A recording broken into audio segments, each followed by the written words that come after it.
ఆయన బాలకృష్ణ మేడం చంపి ఇక్కడ మా చెల్లెలు జూనికి వచ్చారు సార్. మందు ఫ్రెండ్స్ వచ్చిన అసలు ఇక్కడ ఆల్రెడీ ఇక్కడ ఉన్న వాళ్ళు ఇద్దరు పట్టుకున్నారంట. ఇద్దరు పడిపోయినాయి. 9 గంటలకు నాకు వచ్చేది. అబ్బో ఇక్కడ కేజీ చీరలు కొంటే 1/2 కేజీ చీరలు ఫ్రీ అంట. మంగళ్య షాపింగ్ మాల్, కేజీల్లో సేల్, టన్నుల్లో ఆనందం. వాళ్ళు పట్టుకున్నారంట చేయితోటి. ఎటువంటి గొడవలు అయితే మాకేం అయితే ఏ ప్రాబ్లం మా దగ్గరకు వద్దామని బయలుదేరినంత రాత్రి అందులో ఇక్కడ వచ్చి పడిపోయిందంట. మీకు చెప్పారంట. అప్పుడు మీకు ఏం చేయాలని ఇక్కడికి వచ్చాను.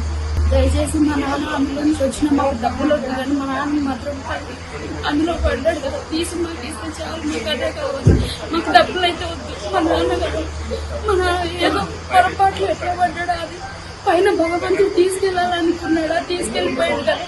ఎట్లా వేసి మాకు డబ్బులు మాత్రం వద్దు. మా నాన్న మాకు ఒకటి మేము చూడాలని అనుకుంటున్నాము. దయచేసి మీ కాళ్ళు మొక్కుతాను. మా నాన్న మాత్రం పైకి తీసుకొచ్చేటట్టు ఎట్లైనా మార్గం చేయండి. మీ కాళ్ళు పట్టుకుంటాను అన్నయ్య. దయచేసి అందరికీ చెప్తున్నాను. మా నాన్న ఒకటి నేను ఎంతో చూడాలన్న కాసుగా ఉంది. రాత్రి నుంచి మా నాన్న ఒకరిని చూద్దామని మా నాన్న నా దగ్గర సంతోషంగా వద్దామని వచ్చాడు. అంతలోకి ఇట్లా జరిగిపోయింది. ఎట్టి పరిస్థితుల్లో మా నాన్నని చూడాలి. మాకు డబ్బులు మాత్రం వద్దు. మా నాన్న పరిస్థితి మాకు చూడాలని ఉందంటే మాకు డబ్బులు వద్దు. ఏం